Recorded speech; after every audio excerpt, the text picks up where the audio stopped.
So last night, as I usually do on Tuesday nights, I write down some general ideas about the Dharma talk I'm going to give on Wednesday mornings this morning. And then last night in my dreams, I organized the Dharma talk and made sense of the hodgepodge of ideas I'd written down. But sadly, I couldn't remember the order when I woke up this morning. But And dreaming is a form of creativity. Really, think about it, that we all partake of. Some of us can remember it, some of us can't, but I think most everyone dreams. And somehow, some way, our minds jumble up the contents of our life and put them into a story or many stories. Not necessarily stories that make sense in waking life. They're usually more creative and quirkier than anything we could think up when we're in our more ordinary states of consciousness. I really wish I could remember how I ordered this Dharma talk. But similarly to meditations, dreams are often not accessible to memory. In the dream world of dreams and in the world of meditation, consciousness jumbles things up and they fall into place a bit differently when they settle, maybe more creatively. So this is what I can remember from last night's stream, is I divided my ideas for this Dharma talk into two segments. And then I realized, this is what I remembered, this great, I should shift the order of the segments. That's going to work different. Now, the first segment, and this was actually what I wrote down last night, was going to be what if would have been different if we'd named what we're doing here together creative meditation instead of reflective meditation.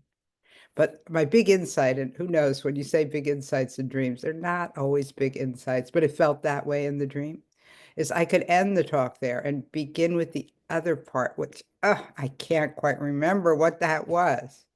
It's lost to my awareness.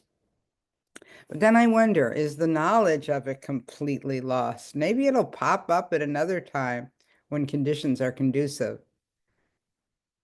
Because that's how I regard what I learned about watercolor painting and pottery, the two more, let's say, commonly considered creative acts. I consider a lot more in our life creative. But I take classes sometimes, and I often watch instructions on YouTube, and most of it I can't consciously remember. But now when I think about it, when I reflect on it, I realize that these techniques do pop up sometimes when I'm in the medium without effort, when conditions are right, when I'm painting again or making a pot. So in the past, quite a while ago, I had never even considered that meditation was creative. I kept up a regular meditation practice and taught it because it helped me in so many ways and it helped other people I knew. But I really didn't consider one of the ways it helped me as a way to augment creative thinking and, more importantly, a creative life or creative making things creatively. Um, as many of you know, I practiced and taught Vipassana for several decades. But what I was doing then always really was following the guidance of a teacher or tradition. And I never would have even considered it, wasn't even in the range of possibilities to meditate differently. Of course, things did go on differently in my meditation. I couldn't always follow the instructions, but that's what I thought meditation was or entailed. And then when I was writing the talk this morning, I had a vivid memory of a New Year's retreat that I did. It was in 2001. And there was no teacher, and that was pretty radical at the time. We were in a group, but we each guided ourselves. And what I remembered was this new sense of freedom. I can feel it now. Though what I actually did was alternate, but by my own choice, between different prescribed forms of meditation. Some of them were Buddhist, and some of them were from the Jewish tradition. And that is really what I thought meditation was, though I didn't have it formulated. It was just the air I breathed, so to speak. What meditation was following an instruction as well as I could.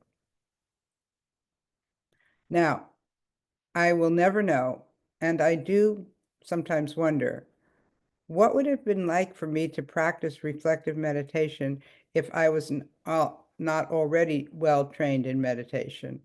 I know some of you have that experience and have spoken of it, but for me, I'll never know.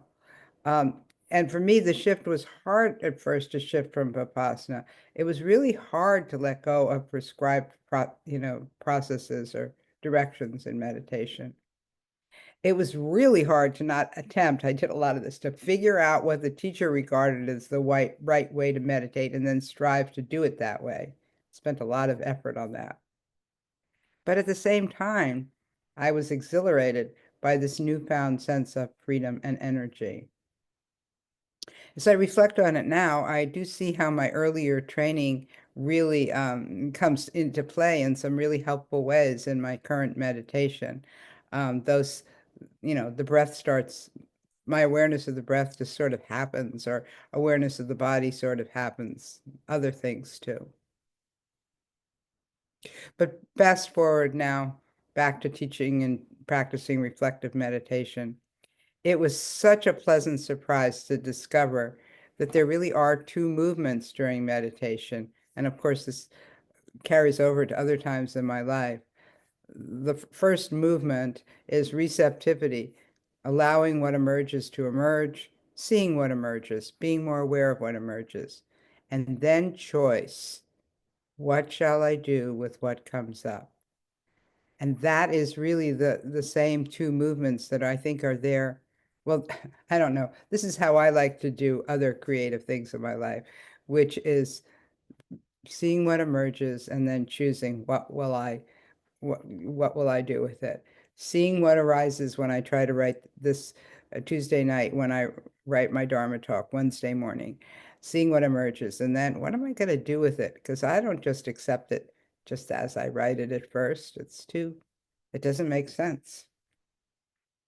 So I'm going to end this talk with a definition of creativity that Linda spoke about in her talk a couple of days ago. Quote, creativity in this context is not solely about making art, but about useful imagination, how we meet our lives, how we relate to our inner world and the world around us. And then finally, end with the question I thought I would start with. I wonder what would have been different if we had named what we do creative meditation.